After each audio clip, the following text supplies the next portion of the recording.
A specific aura envelopes those who step within the hallowed halls of the Musée Rodin, albeit it is one of an overwhelming sense of artistic phenomena, due to the presentation of Rodin's work.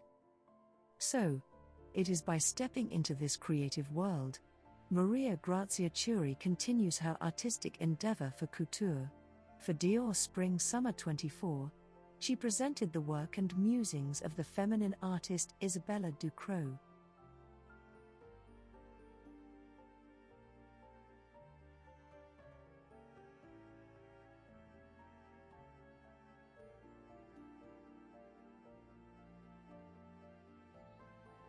Isabella Ducro, born 1931 in Naples, has lived in Rome for many years. Only beginning her artistic career later in life, her approach is extremely sensitive. The initial moment in the creation process of the works is tactile. Ducro uses textiles and paper both as an artistic medium and as an artistic thread. She allows the material to become part of the image and so drains the fabric of its historical content, treating it as pure matter. This exposes the material's hidden elements and its composition. Repetition is the subject and primary theme in many of her artworks. For Ducro, this repetitive element becomes the object of representation. This heartfelt collaboration continues the house promotion of artisanal handcrafting, and this one, as in several collections of late, bears an underlying message that honors and defines the humble weave of the Czech, considered lowly in Western fashion and worn by women and children of domestic employ.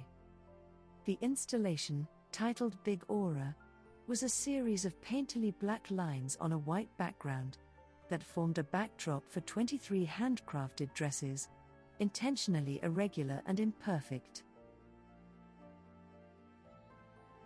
Against this artisanal backdrop and to the sounds of words written by Patrizia Cavalli about the warp and weft of cloth, Chiuri presented a collection that was an artistic statement in her continuous endeavor to fuse feminine artistry with fashion. Big Aura is a contemplative journey of looking back to look forward, resulting from Maria's decision to trace Dior's aura.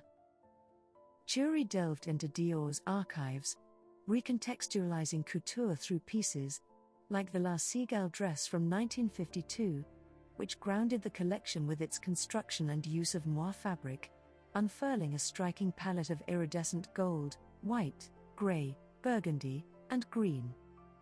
In its sculptural definition, this dress becomes the starting point of a narrative that blurs the lines between art and life. Harper's Bazaar, September 1952, described La Cigale as built in grey moiré, so heavy it looks like a pliant metal, while Vogue, September 1, 1952, called it a masterpiece of construction and execution.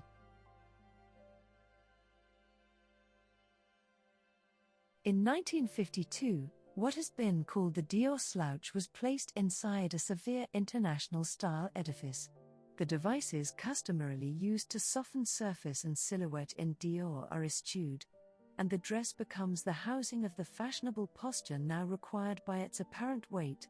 The skirt is cantilevered at the hip bone, hip forward, stomach in, shoulders down, and the back long and rounded.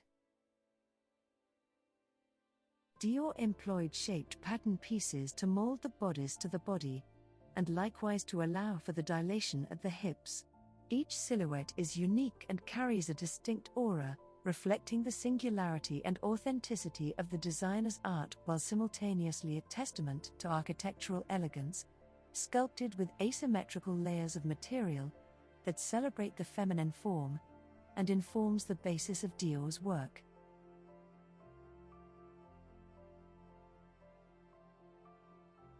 Full skirts, cape collars, and elegant proportions are reimagined, revisiting details from Dior's storied past to create contemporary masterpieces.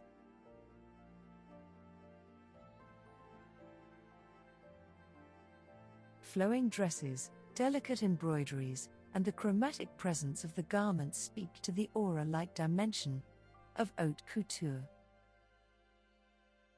Thanks for your watching, and sign up to discover art and fashion stories that deepen your understanding of this world.